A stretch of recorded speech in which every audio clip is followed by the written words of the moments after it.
Hi everyone, thanks for watching this story. The story is very interesting. Don't forget that I have a PlayStation 5 for a subscription. Everything is simple and easy. I don't even know how to start this, but here goes. Throwaway account because I don't feel like dealing with the fallout if someone I know finds this.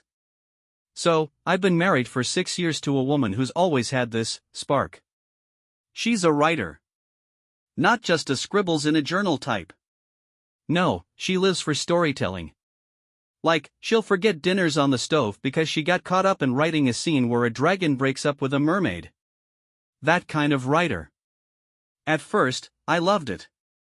I loved her. Still do, in some messed up way. Our life had this weird rhythm. She'd disappear into her world of fiction, and I'd handle the rest: groceries, bills, laundry. I didn't mind. She was my dreamer, and I was her anchor.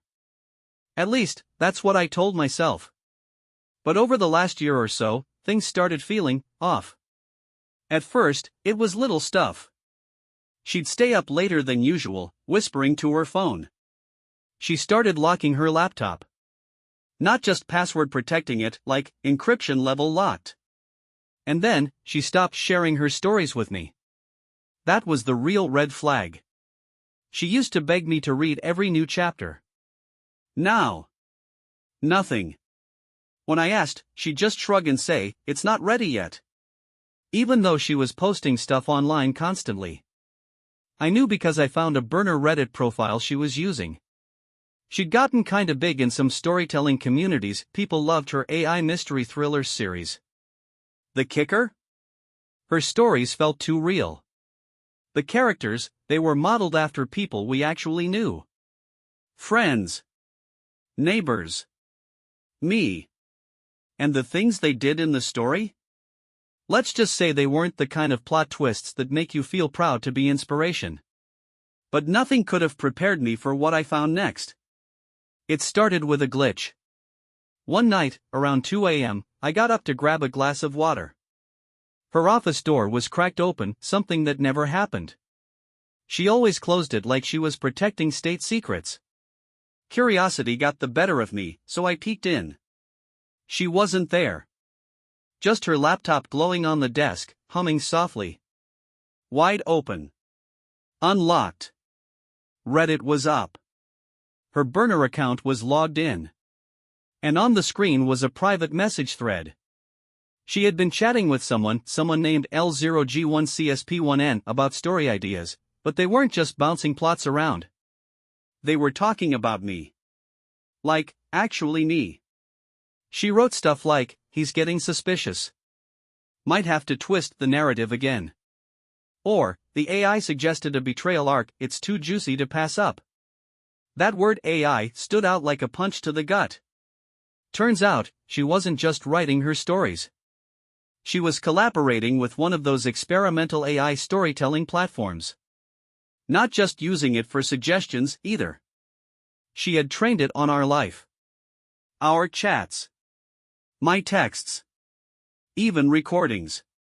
She'd fed it everything. She turned our marriage into a data set. And what really made my blood run cold?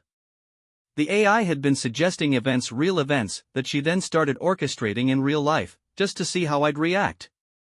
She'd turn around and write about it in her stories, like I was some lab rat in a digital maze. One time, I'd come home to find her crying on the couch. Said she felt overwhelmed. I'd held her for hours, thinking she was breaking under the pressure of her own imagination. Nope. That was just chapter 7, the husband breaks. I sat there in the dark, scrolling through her messages, her story drafts, the AI logs, all of it.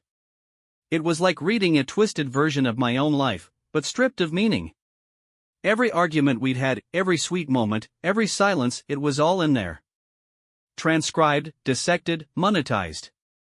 I wasn't her husband anymore. I was a character arc. A plot device. There was one file titled prototype_plotline_final. My heart sank before I even opened it. It was a document mapping out our entire relationship, categorized by emotional beats. First kiss, inciting incident. Our wedding, turning point. My job loss last year? Low point before second act redemption. I couldn't breathe.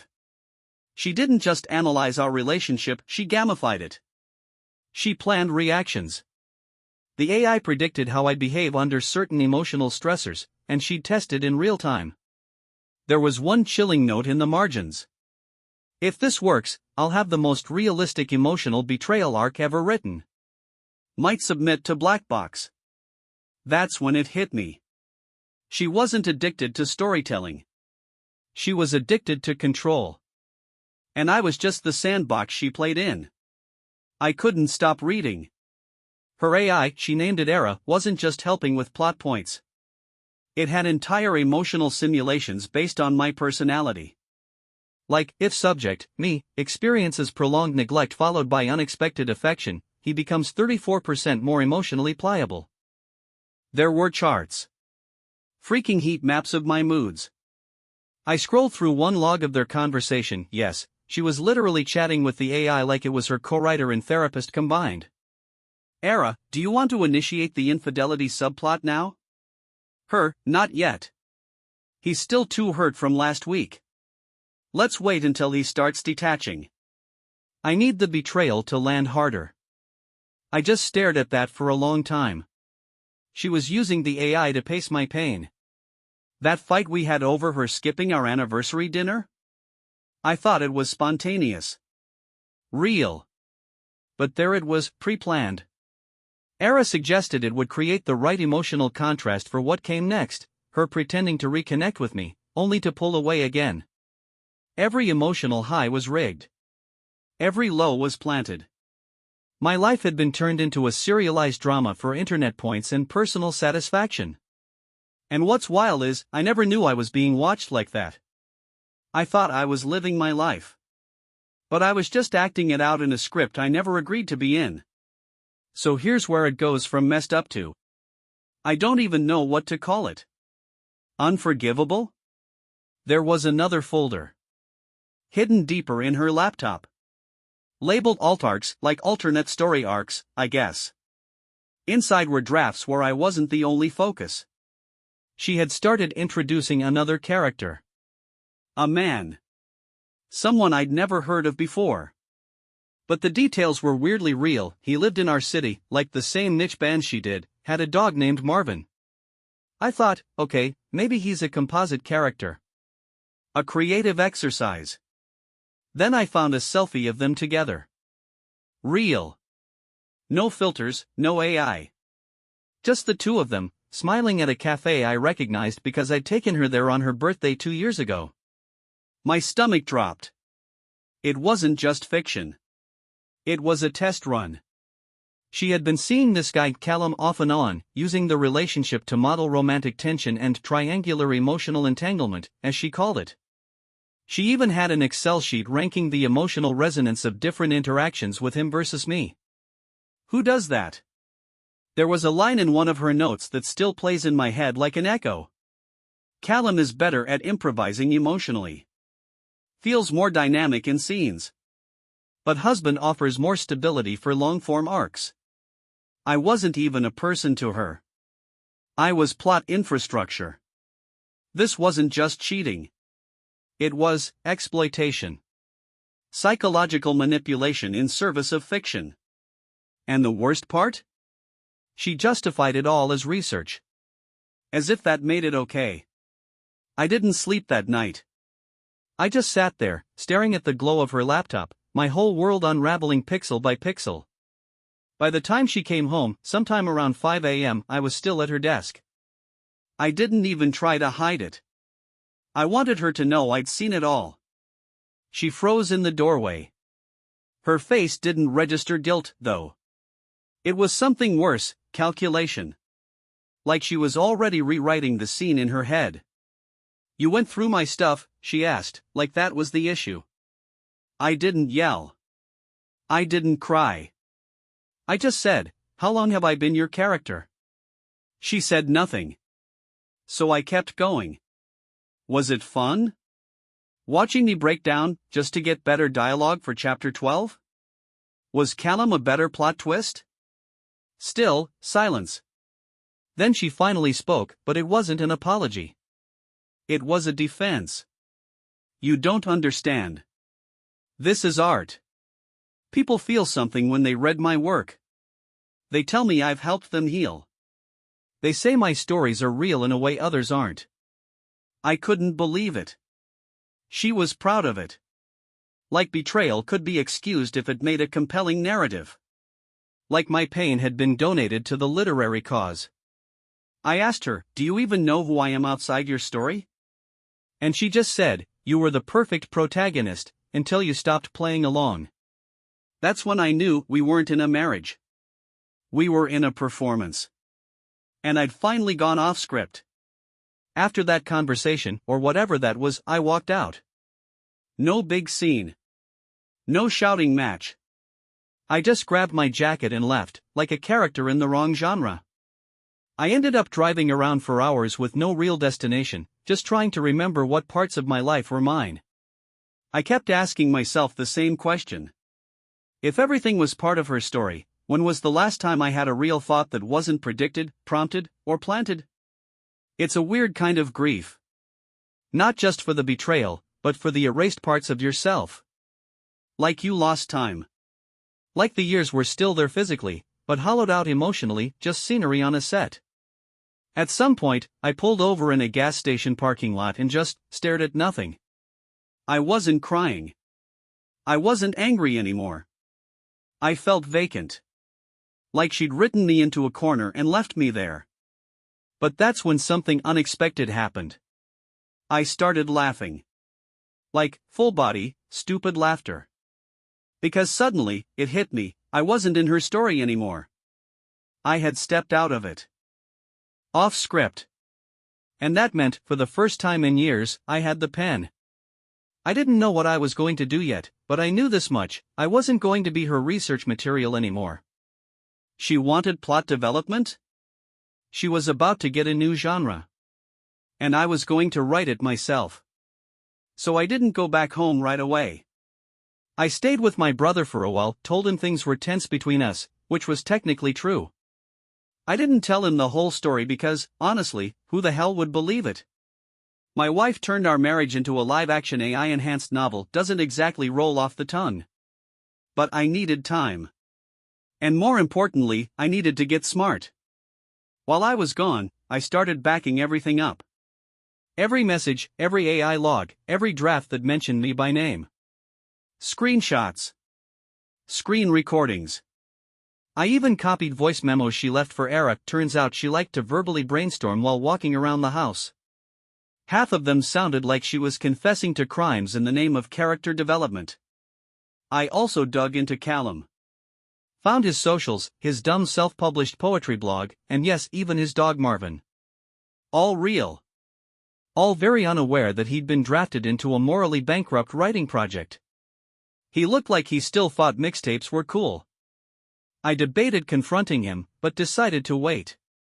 He wasn't the architect, he was just another pawn. And right now, I needed to think like a writer too.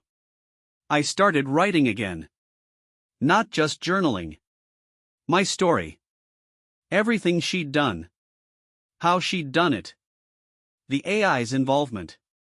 The emotional engineering. The emotional fallout. I didn't know what I'd do with it yet, but it felt good. Like I was reclaiming the narrative. The irony wasn't lost on me, I was using the same tools she did. Except my story was real. About 2 weeks after I left, she finally reached out. Not a call. Not a knock at my brother's door. Just an email, cold, structured, sterile. Like a client following up on a missed deadline. Subject line: "Are we doing this the hard way?" I didn't respond. Not immediately. I wanted to see what she'd do without audience participation. Turns out, not much. I checked her burner Reddit account, yeah, I still had access. She'd stopped posting. Her writing had stalled. Followers were asking when the next chapter was coming. One person even commented, "This story felt so real. I hope the author's okay." The irony nearly made me choke. So I waited. I let the silence stretch.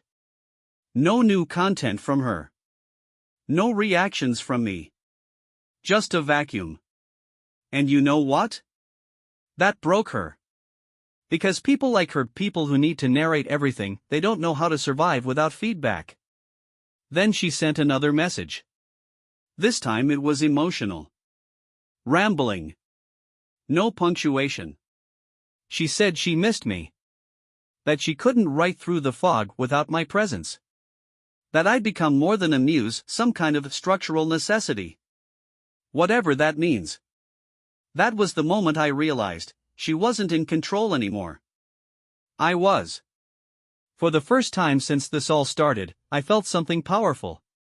Not vengeance. Not even relief. Freedom. So here's where things shift, not just emotionally, but practically. After weeks of obsessing over what she did to me, I asked myself a harder question: what was I doing to myself? I'd spent so long being reactive, trying to decode her stories, protect my image, preserve the truth. But screw that. I didn't want to defend my life anymore. I wanted to define it. I quit my job. Yeah, it was sudden. But the truth is, I hated it. I'd stayed in that place for stability, benefits, the whole provider role. But that job had become just another prop in her story. She even used it as a metaphor in one of her drafts.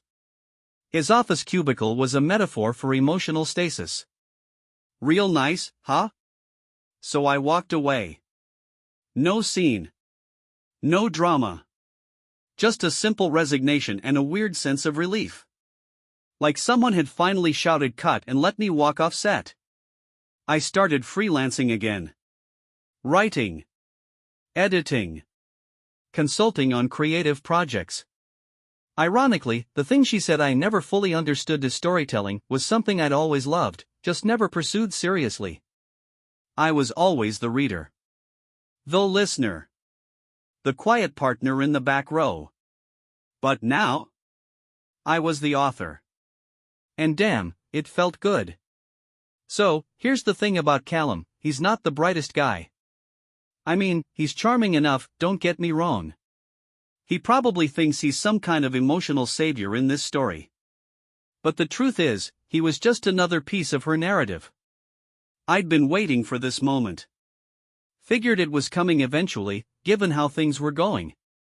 And one afternoon, there it was, my phone buzzed with a message from a number I didn't recognize. It was Callum. He didn't introduce himself. He didn't say, "Hey, I've been sleeping with your wife," or anything dramatic like that. No, he jumped right into the plot twist. "Callum, hey man, I think we need to talk about her." I laughed. Out loud. People in coffee shops looked at me like I was losing it. I don't even know what I expected from him. An apology? An explanation?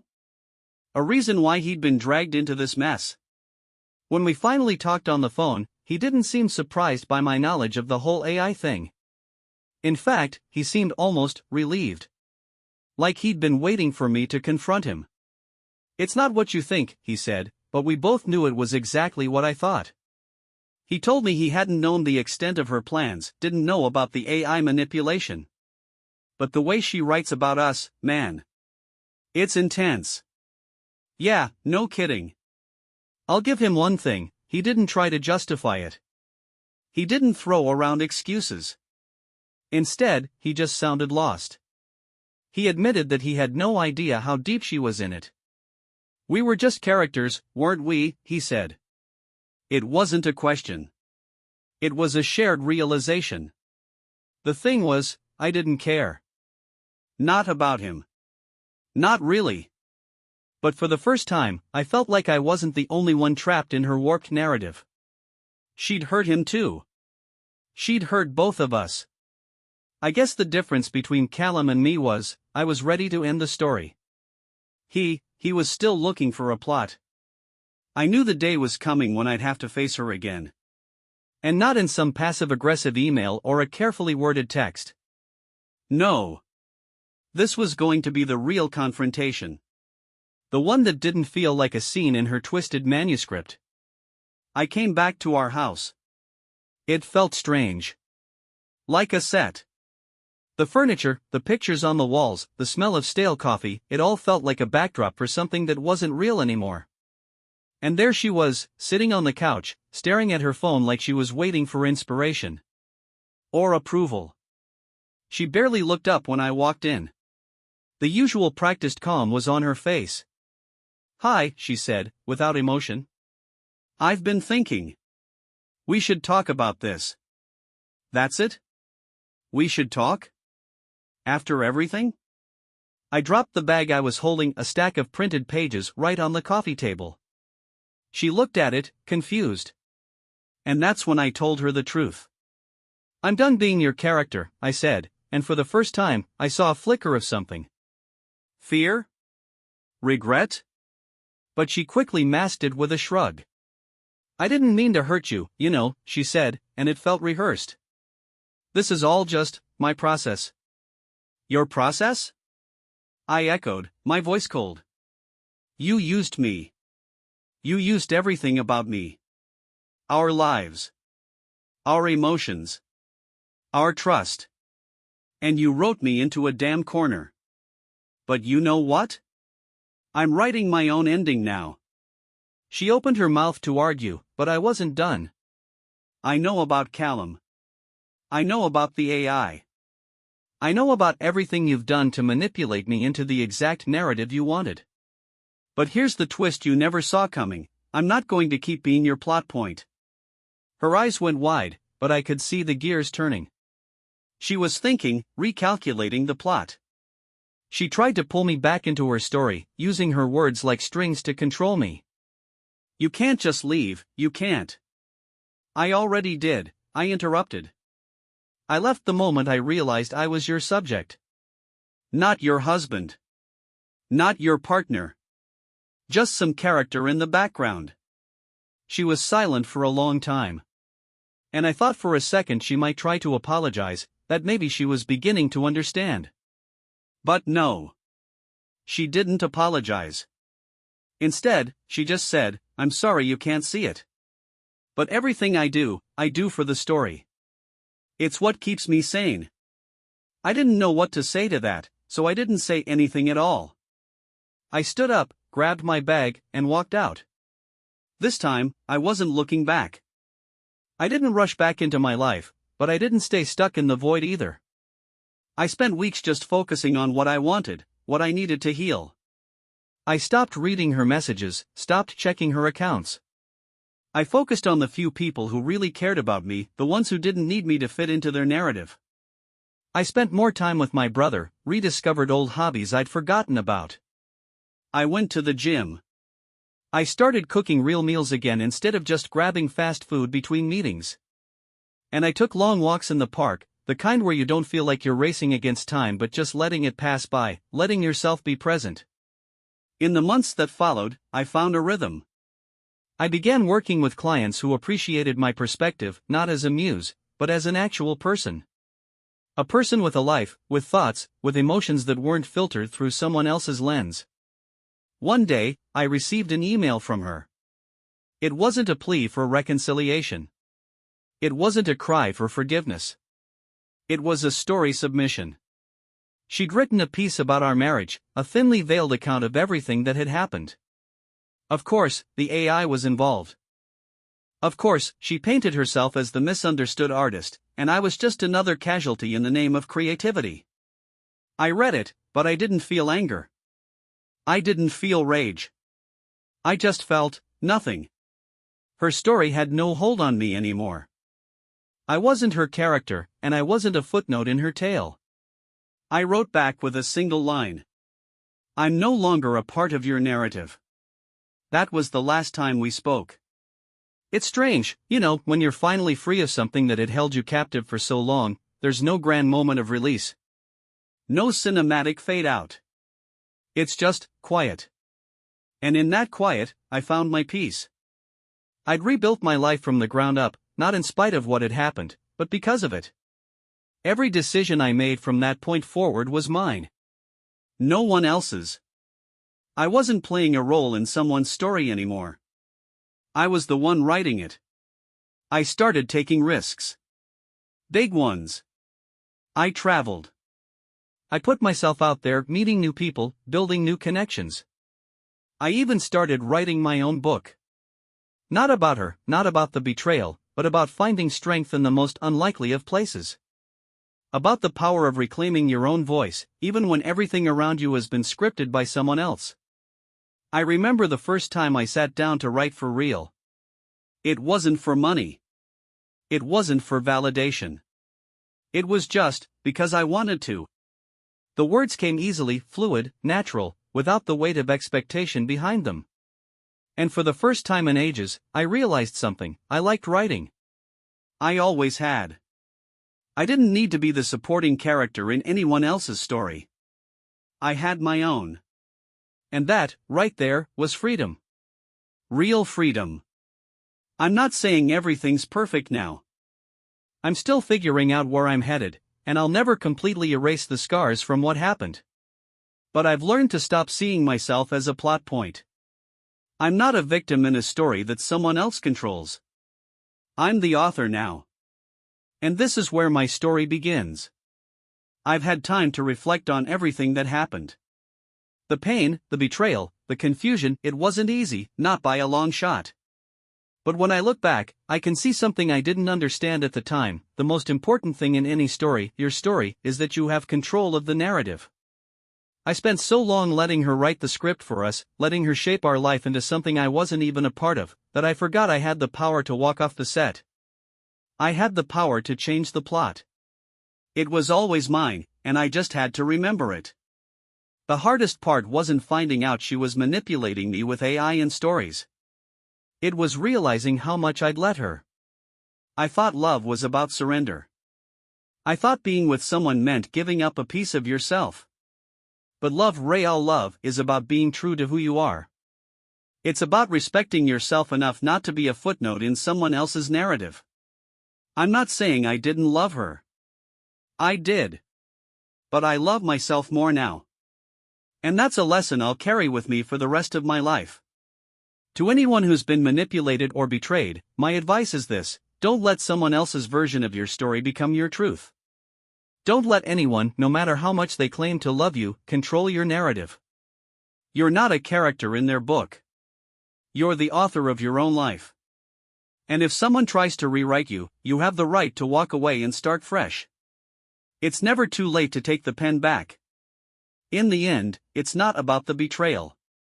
It's about how you respond to it. It's about reclaiming yourself. Your voice. Your future.